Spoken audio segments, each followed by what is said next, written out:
அன்புள்ள கடகராசி என்பர்களே வணக்கம். இந்த வார ராசி பலன். கடகராசி என்பர்களுக்கு ராசியில் குரு இருக்கிறார். ஜென்ம குரு. புதன் வக்கரமடைந்திருக்கிறார். 2இல் கேது சுக்கிரன், 8இல் ராகு, 9இல் சனி, லாபஸ்தானத்தில் செவ்வாய், விரை ராசியில் சூரிய பகவான் இருக்கிறார். ஆக ராசிக்கு 2இல் சுக்கிரன், 9இல் சனி, லாபஸ்தான செவ்வாய் இருப்பதால் நீங்கள் சற்று நிதானத்தோடு செயல்பட்டால் அடைய வேண்டிய இலக்குகளை தாராளமாக அடையலாம். சுக்கிரனால் கலைத்துறை அன்பர்களுக்கு பல வரவுகள் பெருகும். சிலர் கலை நிகழ்ச்சிகளுக்காக வெளி மாநிலங்கள், வெளிநாடுகளுக்கு சென்று வரலாம். சனி சாதகமாக இருப்பதால் தொழில் துறையில் லாபம் பெறுவீர். பார்ட்னர்ஸ் ஒருவரை ஒருவர் புரிந்து கொள்வர். தொழிலாளர்களுடைய ஒத்துழைப்பு தங்களுக்கு உண்டு. லாபஸ்தானத்தில் செவ்வாய் சஞ்சரிப்பதால் ரியல் எஸ்டேட் துறை அன்பர்களுக்கு லாபம் பெருகும். வீடு கட்ட ஆசைப்படுபவர்கள் தாராளமாக கட்டலாம். இடம் வாங்கி போடலாம். சகோதர ஒற்றுமை தங்களுக்கு ஓங்கும். கணவன் மனைவி இடையே ஒற்றுமை ஓங்கும்.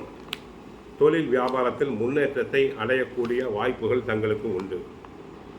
உத்தியோகத்தில் இருப்பவர்களுக்கு உங்களுக்கு ஒதுக்கப்பட்ட பணியில் மட்டும் கவனம் செலுத்த வேண்டும்.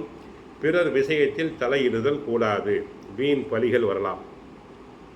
மாணவியர்கள் படிப்பில் நல்ல கவனம் செலுத்த வேண்டும். கெட்ட சகவாசம் உங்களுக்கு ஆகாது. ராசியில் குரு சுக்கிரன் இருந்தாலும் வார துவக்கத்திலேயே சுக்கிரன் 2ஆம் இடத்துக்கு செல்கிறார்.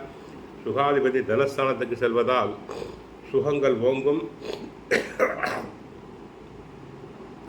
கேட்ட இடத்தில் உங்களுக்கு பலம் கிடைக்கும். கடனாக கிடைக்க வாய்ப்புண்டு. பங்காளிகளுடன் ஏற்பட்ட பிரச்சனைகள் அனைத்தும் சுமூகமாக தீரும். சிலர் கூடுதல் சம்பளத்துடன் நல்ல உத்தியோகம் கிடைக்கும். ராசிக்குள் குரு பகவான், 2ஆம் இடத்தில் கேது, அஷ்டமத்தில் ராகு இருப்பதை மறந்துவிட வேண்டாம். வீண் பிரச்சனைகளில் சிக்கிக் கொள்ள வேண்டாம். எதிர்பாராத செலவுகள் ஏற்படும். இரவு நேரத்தில் வாகனத்தில் செல்லும் போது கவனமாக செல்லுங்கள். கூடுமான வரை இரவு பயணத்தை தவிர்த்து விடுங்கள். பிரயாணத்தின் போது உங்கள் உடைமைகளை கவனமாக பார்த்து கொள்ளுங்கள். தந்தையாரின் ஆரோக்கியத்தில் பிரச்சனை வரலாம். மிக கவனமாக இருங்கள்.